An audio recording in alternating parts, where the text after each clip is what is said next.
Hello friends, स्वागत है आपका आपके अपने लीगल चैनल में। मैं हूं एडवोकेट सनी शर्मा। दोस्तों, आए दिन में हमारे पास नए नए डिफरेंट मामले आते रहते हैं। अभी कुछ मामले आज जो मैं आपको बात बताने वाला हूं वो है जिस रास्ते पर बहुत सारे लोग जाने को अग्रसर होंगे, कुछ लोग जा चुके होंगे। देखिए, जब हम कोई ऐसा काम करते हैं ना जिसको आप सिंपल भाषा में पंगा लेना कहते हैं, तो उस पंगा लेने से पहले हमें उसके सारे पर्सपेक्टिव को देख लेना चाहिए, सब चीज को समझ लेना चाहिए। ऐसा ना हो कि सांप के बिल में हाथ डाल दिया, मंत्र जानते नहीं है, कहावत सुनी होगी आपने, फिर वो लपेट लेगा आपको पूरा। तो इसलिए होता क्या है, आपके मैट्रिमोनियल विवाद चल रहे हैं। अब कुछ मामलों में तो होता है सेटलमेंट हो गया, निपट गया, लेकिन हर एक मामला ऐसा नहीं होता। बहुत से मामलों में ऐसा होता है जब सामने वाली पार्टी बिल्कुल हट्ठी होती है और किसी भी तरह से निपटाने को तैयार नहीं होती। 6 साल बीत चुके हैं, 10 साल बीत चुके हैं। रिसेंट मेरे पास एक मामला आया, सर मेरा 2011 से केस चल रहा है, आज 2025 आ गया, 14 साल हो गए, यानी पूरी लाइफ इसी में लग जाती है। तो ऐसे में जो लड़का होता है उसके मन में ये आता है कि इसमें तो मेरी पूरी लाइफ खत्म हो जाएगी, ये तो मैं श्योर हो गया कि मैं इससे बाहर तो आ ही नहीं पाऊंगा। तो वो क्या करता है, वो किसी के साथ रह करके अपनी लाइफ अलग शुरू कर देता है। बहुत तमाम प्रकार के लोग ऐसे हैं।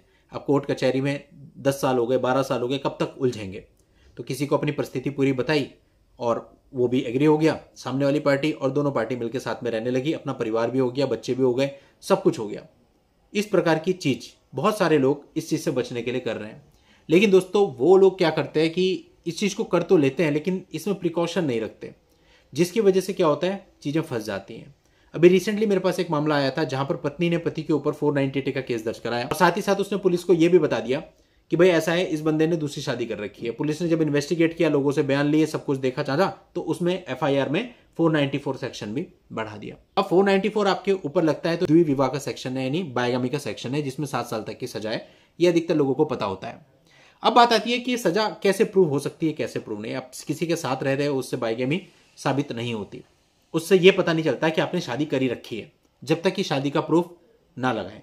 अब अगर उनके हाथ में कोई ऐसा फोटो लग गया रिचुअल्स का, या कुछ भी ऐसा लग गया, या कोई सर्टिफिकेट लग गया, अगर आपने रजिस्ट्रेशन करा लिया, ऐसा कुछ भी लग गया, तो आप 494 में पक्का आप फंस जाओगे।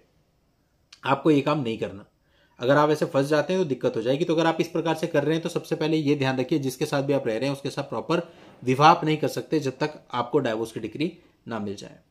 इसमें कुछ चीजें और होती हैं। कुछ मामलों में क्या होता है कि जो दूसरी पार्टी होती है उनके हाथ में कोई दस्तावेज लग जाते हैं।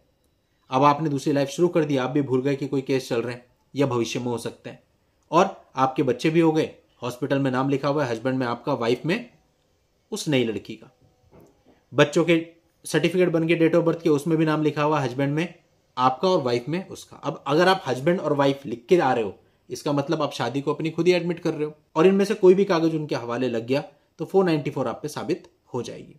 अब जो सरकारी दस्तावेज होते हैं, मान लो कि सरकारी हॉस्पिटल हो, मान लो कि सरकारी विभाग हो, वहां पे ऐसा कागज है तो वो तो बहुत ही आसानी से आरटीआई के द्वारा निकाला जा सकता है।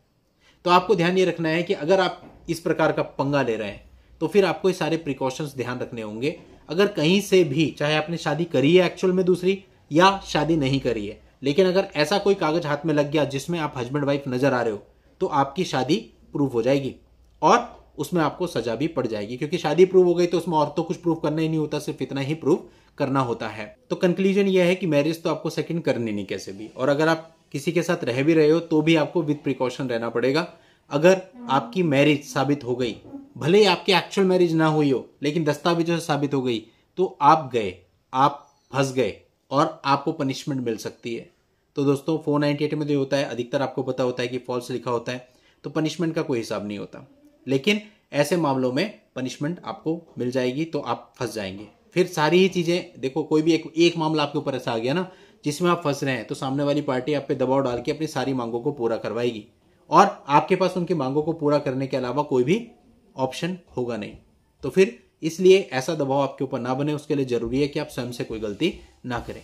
तो चलिए दोस्तों, आज के वीडियो में इतना ही। नेक्स्ट वीडियो में नई जानकारी के साथ मैं आपसे फिर मिलता हूं। तब तक के लिए goodbye and thank you for watching. Take care.